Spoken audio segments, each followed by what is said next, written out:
Hello and welcome back to 5 Minute Materials, the show where we demystify every node in the Unreal Engine material graph.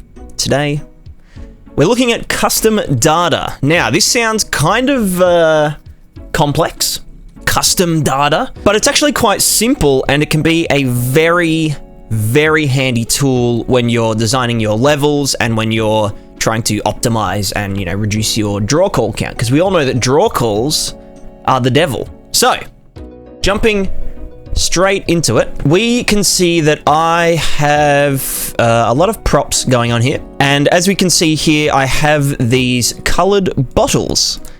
And the naive approach would be to create a new material instance for each color of the bottle. So, we'd have material instance bottle number 1 purple and bottle number 1 fucking burgundy. But if you've looked into optimization and particularly dynamic instancing, you would know that you can't instance two objects together that have different materials.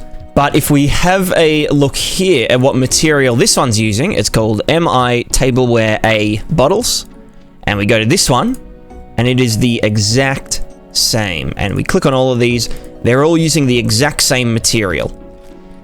So how did we get different colors on each of them? Well, that's where custom data comes into play.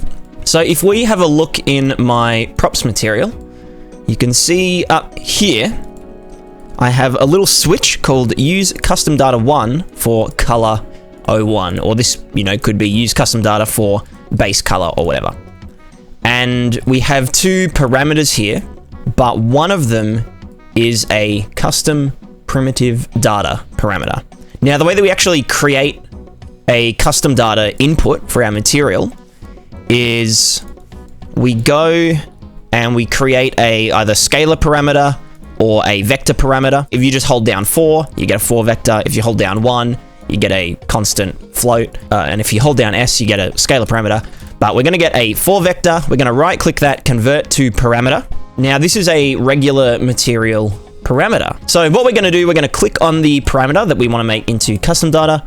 We're going to go to the custom primitive data little section, and we're going to click use custom primitive data. Fantastic.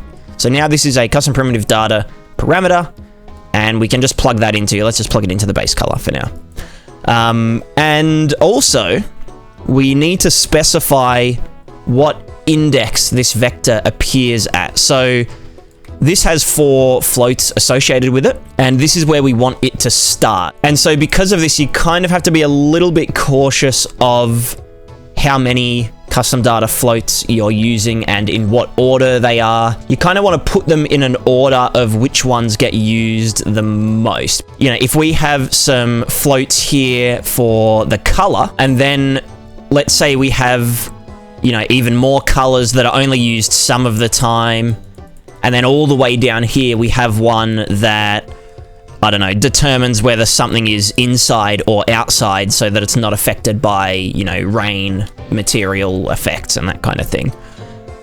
All of them need this one in order to say, hey, this one's inside or outside, but not all of them are going to need all of these colors. So you want to kind of put them in the order of which ones are always going to be used and always going to be different, and then have optional ones down here. Now, this will become apparent when we go to, let's say, these barrels or something.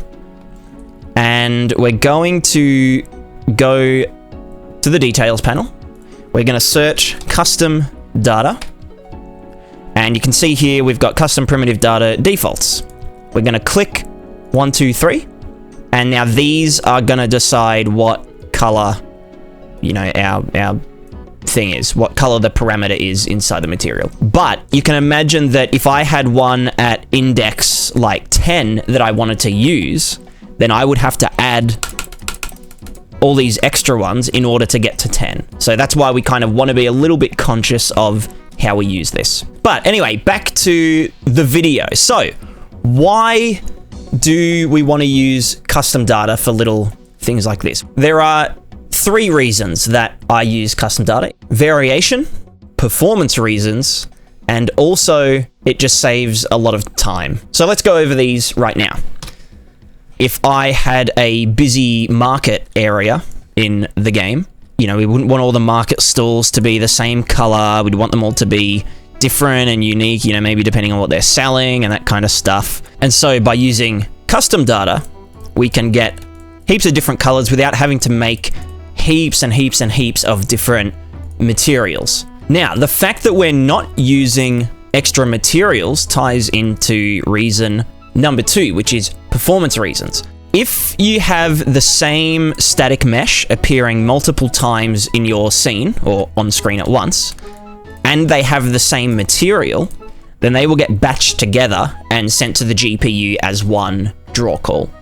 This is called dynamic instancing if you're just placing static meshes and stuff, or if you're using things like, you know, the foliage tool, or you're using instant static meshes, then they'll get sent to the GPU as one batch as well. So, as a little example here, we are just going to place a bunch of meshes everywhere.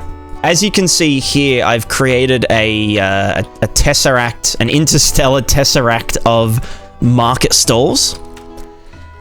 And if we go to our debug and we go stat unit, I think will show the draws. Okay, cool. So you can see with dynamic instancing enabled, we have 196 draw calls. But if we go dynamic instancing space 0, you can see that this jumps up to 2,700 and something. It's fluctuating a bit. If we turn that back on, dynamic instancing 1, right, it's back on. We're back down to 200 draw calls. But as we start playing around with the custom data and making them all different, with all of them set to different colors, our draw calls is still at 193. And so the last point, it saves time, and it saves time because we don't have to create, you know, right click, duplicate material, make new material. Oh, we want to change the color of this one, you know, go into the material, change the parameter, and that kind of stuff. So there are huge benefits to using this. And, you know, I've just been using it for colors in these examples, but if I wanted to do something like, let's just say I wanted to add some parameter that adjusted, you know, how dirty something is. So, you know, we'll go scalar parameter. This will be called dirtiness. This is going to be a custom data float value. The index is going to be 5 for this example. We're going to put this into here. This is just a little height lerp. If you want to learn about height lerp, check out the video here. Then we're just going to get a noise texture. I have one here. Cheap contrast. And then we're going to put this into a linear interpolate and just, I don't know, the color of dirt. Right, so we've saved it. We've got this at index 5. If we go to here and we go to custom data, we will need to add one more here, and now we can lerp between, you know, that brown color and the other stuff using that noise texture by using a custom data float. So you can use these to drive, you know, parameters and stuff. So that is custom primitive data, at least on a very basic level. There is heaps more to dive into. I'd recommend, you know, looking it up, looking at the documentation if you want to learn more about it and how it works and why it works and all that kind of stuff. This is just a very quick little showcase of what it's capable of, I guess. Adjust colors with it. You can drive, you know, affect parameters. You could even change textures if you use a texture atlas and use a you know, a custom data float to, you know, shift the UVs or whatever. So for example, you know, you could have all of these crates and you could have a different texture on them, but they could all be instanced together, and that's very powerful. And it can be changed very easily at runtime. So, you know, if something catches on fire, you can drive up its, you know, burntedness parameter without incurring, you know, extra draw calls and without incurring the cost of creating dynamic material instances on the fly and adjusting them and all that kind of stuff. So I hope that you found this video educational and or entertaining. And if you did, make sure that you subscribe for future little tidbit videos like this. If you do need help with Unreal Engine or anything related to game development, join our Discord, which is linked below. Also, if you're looking for more content more frequently, I do stream every single day on twitch.tv/prismaticadev, which is linked below.